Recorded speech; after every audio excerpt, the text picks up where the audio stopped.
Let me tell you something, Rico. You're going to love this story, so I hope you can hear all of this because this is especially for you. GOP Congresswoman says passing marijuana banking bill would help Republicans keep the House majority. Representative Nancy Mace says that if Republicans want to keep the House, they should pass a marijuana banking bill, arguing that there are votes to approve it. She also said it's mind-boggling that that Virginia's GOP governor recently vetoed a bill to legalize cannabis sales, given the issue's broad bipartisan popularity. In an interview on the Dales Report Trade to Black podcast on Wednesday, the pro-legalization congresswoman weighed in on a wide range of marijuana policy issues, including her support for the Secure and Fair Enforcement, basically Safe Banking Act, and her opinion that a separate bipartisan proposal she's co-sponsoring that prevents security clearances denials over past cannabis use will likely not receive floor consideration this session. On the marijuana banking legislation, which is pending action in the Senate after clearing committee last September, May said, "I support SAFE 100%, and I would love to see the Senate Majority Leader Chuck Schumer move it forward," she says. The question, however, is whether House Speaker Mike Johnson, a consistent opponent of cannabis reform, will agree to hold a vote to advance it, she said. In quotes, "I can tell you that Republicans that represent purple districts overwhelmingly support SAFE, and then some," May said. "So if Republicans want to keep the House, it's a good bill to have on the floor. Conservatives can vote no all day long. The rest of us can vote for our districts, which would be supporting safe banking. And there are votes in the House to pass SAFE," she says. "It's a matter of what the leadership will allow on the floor. I overwhelmingly support it, as do a number of Republicans that represent purple swingish districts like ours," she said.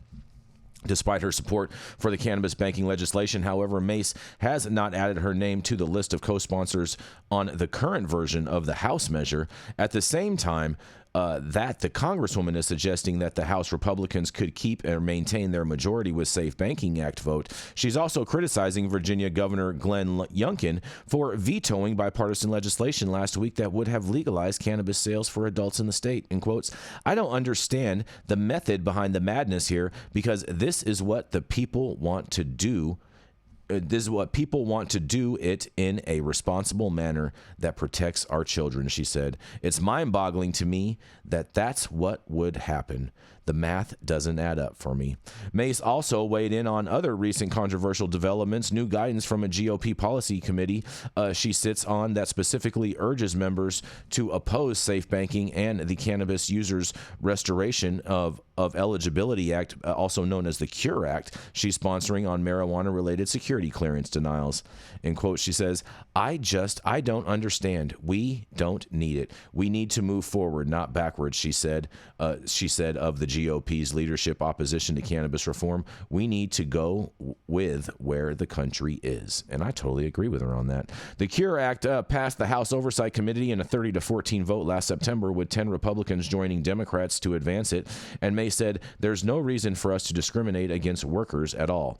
However, despite the committee passage and bipartisan support, the Congresswoman said in her response to a question submitted by Marijuana Moment that she doesn't expect Johnson to bring it to the floor, stating that it's just sitting in a drawer somewhere. And in another quote, "It'd be great if it came to the floor, but again, I don't understand the controversy," May said. The Congresswoman, who has been candid about her use of medical cannabis to treat symptoms of trauma after being sexually assaulted as a teen, also briefly described using cannabis-infused gummies for a short period of time in a state where it was legal to treat pain associated with a car accident she was involved in. She said she went with the alternative treatment option to avoid taking opioids, given a family history of addiction.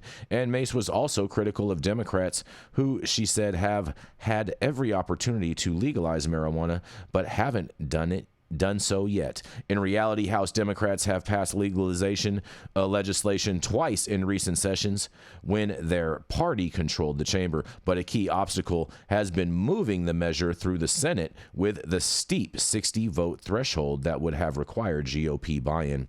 In any case, the Congresswoman's views her state's Reform Act to legalize cannabis as the ideal vehicle for reform, but the current version only has 5 co-sponsors. She was critical of other marijuana reform advocates in Congress who have not signed on to the legislation, including members of the Congressional Cannabis Caucus, who she did not name. And in quotes, "We even have people who are pretending to be cannabis people in the Cannabis Caucus or whatever that don't support the state's Reform Act haven't signed on to the bill. They have tried to prevent it from getting any recognition or votes," she said. And so there are even forces within our party or both parties that just work against each other, even though supposedly we all support cannabis, she says. The Congresswoman also spoke about efforts to enact medical cannabis legislation in her home state of South Carolina, saying that hopefully this will be the year that it happens, she says. Well, shout out Nancy Mace. You're 100% right with everything that you said in this article. And I can't wait to hear what Rico and you all have to say about this. Hopefully Rico's mic is working by now.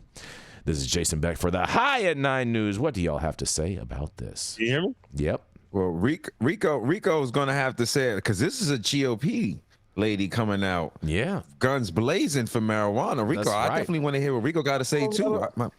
Yeah. I really don't see how going forward on safe banking is going to help the House win. I do. Help them in the House. I do. I don't get.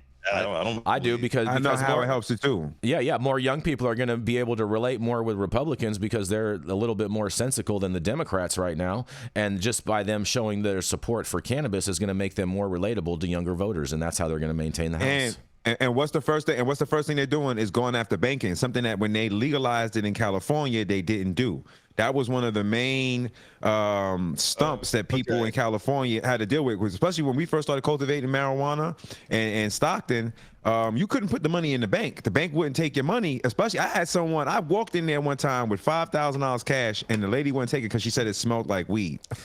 Yeah, you gotta get some. Tony, you got to get some dryer sheets. Wrap your money up in dryer sheets. That'll remove that. Nah, I let them smell the weed so they know how strong it is. When I pull up, they know what time it is. They know this is that Jason stank right here. Without us all delving into a bunch of chaos and debate here, my stance is simple. Are you saying you don't want to I don't debate see it? how the other Republicans besides Nancy Mace have been staunchly against everything cannabis. She's calling those guys out too, though, Rico. She's calling them out. It's going to help the House. It doesn't change their thoughts and what they've said about she cannabis. Called out the speaker. Look, bro. She called out the speaker, right? She called out Democrats. Other Republicans, that joint Democrats. Yes.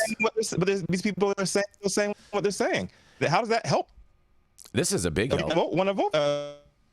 This is a big. She's even attacking Glenn Youngkin for his response. That's bro. what I'm saying. How can you not get behind everybody. this, Rico? How can you not get behind this?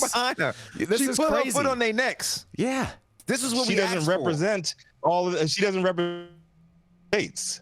She represents the new Republican body. Exactly. So that's what she's doing. She's taking leadership of the future of the Republican Party. Exactly. She's helping to evolve the party. I don't. Can you guys hear me now? Yeah, we hear you now, Dale. Dale. Big dog. Yep. Oh, I don't know. I had this headphone on and it didn't work. All right. The problem is the people with the power don't give two shits about getting marijuana legislation passed. Speaker, she said he put it in his desk. Mm-hmm. I don't imagine he's going to get real excited about passing this because historically, the Christian right has not wanted this. Mm-hmm. Okay? And so there's the problem with the House. And the Senate's just, they're old curmudgeons. They're stuck in the past. They don't want to do this. So I would like to see it happen.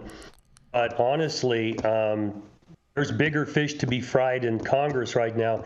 And they just don't seem to have the internal initiative to want to get this done. If somebody wanted to do this with high power, it could get done. But we don't have them on board. Yep. Yeah, you know, the one thing with this, Rico, is with the Republicans is I'm a big fan of Nancy Mace calling, especially when she's calling out these Democrats, these members of the Cannabis Caucus for not supporting these cannabis legislation. You know what I mean? That's a big deal, because a lot of that is all based on ego, because because some of those members' names isn't the lead sponsor or is not their bill, so they're blocking it because their name is not the lead sponsor of the bill, and that's all has to do with ego. It has nothing to do with policy, and that needs to stop.